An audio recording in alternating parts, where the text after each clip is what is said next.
Hey guys, welcome to Dylan's Soul Hobbies, and today we are talking about Dragon Ball Super Episode 116. And boy was this a great episode. Now, I want to say this. I don't care if you liked Kale, Kefla, or Kefla at all. No matter what, this was a great episode and I really did enjoy it. I will say this.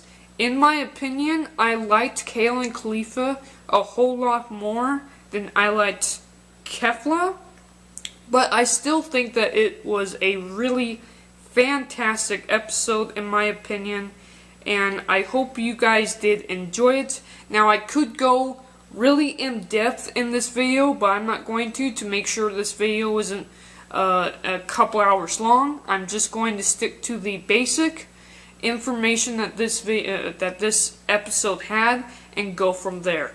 Now, I don't care if you liked Kefla or not. You have to admit that this episode was absolutely gorgeous in terms of animation. Animation was fantastic in this episode, and the music was just spot on. I absolutely enjoyed this episode quite a lot. Now what happens is Goku actually goes Ultra Instinct. Well, he went Ultra Instinct last week. We just get to see him in Ultra Instinct this week. So he goes Ultra Instinct, and him and Kefla actually have this like power-up battle. They power up to as strong or as much as they can. Even Goku, I don't think Goku powered up all the way. He said something like, "This is all I need to beat you," or something like that. It was really, really cool, and their power was so incredible. I mean, the lights, the power coming off of them, the light was incredible, and it just shook the land of Void all around, blew the battlefield apart.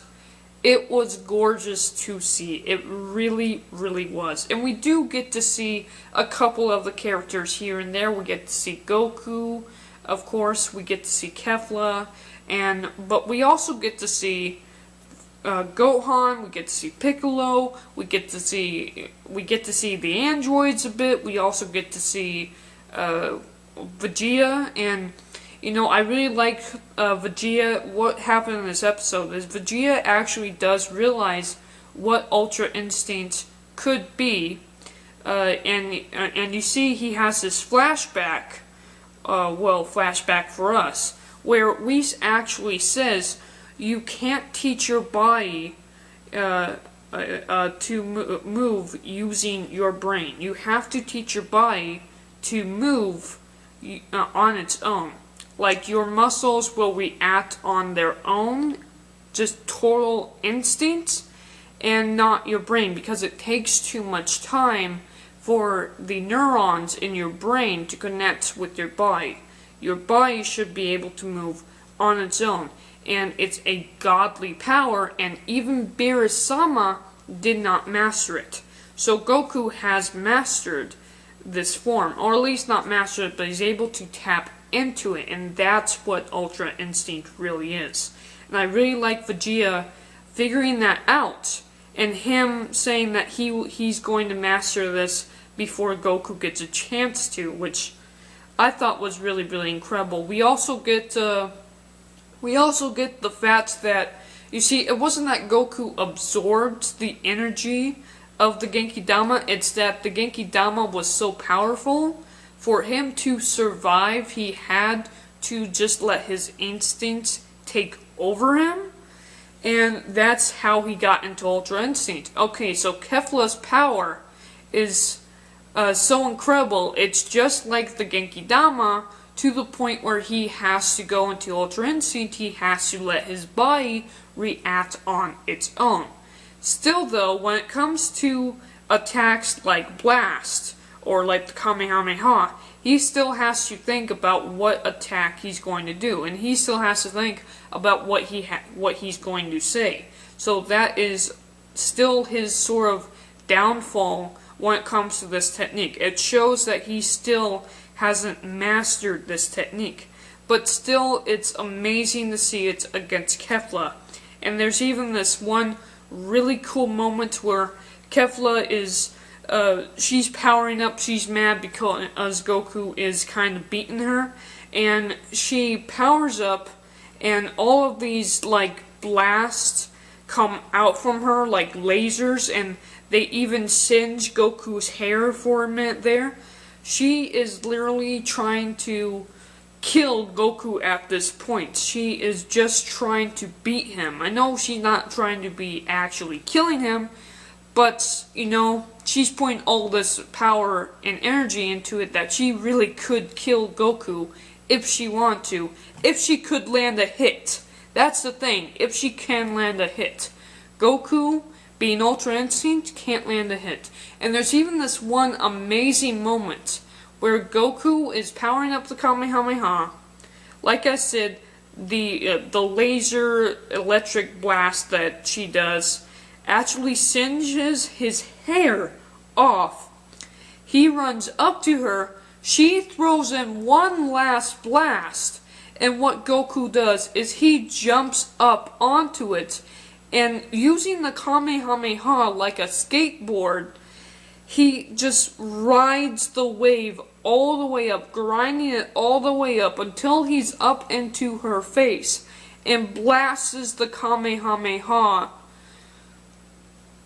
in her face out of the tournament. It's actually so powerful that it breaks the little earrings, and Kale and Kefla fall out of the ring. Out of the tournament of power. That's how they got out. In my opinion, it's like the best way to see him out. And the music was incredible in this episode. The animation was incredible in this episode. I feel like for the Kefla / Kale and Kefla fans, will extremely like that. And I feel like for the guys who are not a fan of them, are still going to end up liking this, you know? She is out of the ring. It was a fantastic show. We get to see what she had, and that is the end of it. She is out of the ring, so everybody can actually relax. Okay? And you can just go back to enjoying this episode. Don't worry about whether you like Kefla or not, Kale or Kefla. Worry about how you can enjoy this episode, because this is a very enjoyable episode, in my opinion, because of Goku, Ultra Instinct, and his power. And you know, we get some awesome, really, conversations between all of the characters. They do an excellent job at showing pretty much all of the characters that we care for. We get to see them all in this episode, and I just can't wait to see next episode until I saw the next episode preview. Ribrianne is back. Okay, so I am a Kale and Kefla fan. I don't really think I'm a Kefla fan, and I understand why a lot of people hate Kale and Kefla. You're right on the border. Either you hate him or you like him. I like him. I don't hate him. I don't like Kefla. But Ribrianne, I'm right there with you. I cannot wait to see this pink blob out of the ring. And that's what we're going to get next episode. This was episode 116. I really, really did enjoy it. And at the end, Goku even fell out of the Ultra Instinct. He has not mastered it yet, but it's just absolutely amazing. Oh, and I forgot to say that somebody woke up. Somebody's interested in this Ultra Instinct form. Yeah, who was that? Jiren woke up. Nonetheless, though, this was a fantastic episode in my opinion. I can't wait. I can't wait for the week after next week, but I can't wait for next week's episode because of Ribrianne. I hate Ribrianne. But nonetheless, thank you guys for watching, and I'm going to be going on vacation soon, so I'm not going to be reviewing that episode or any other episode for the rest of the year. I'll have a separate video on that topic for you guys to enjoy.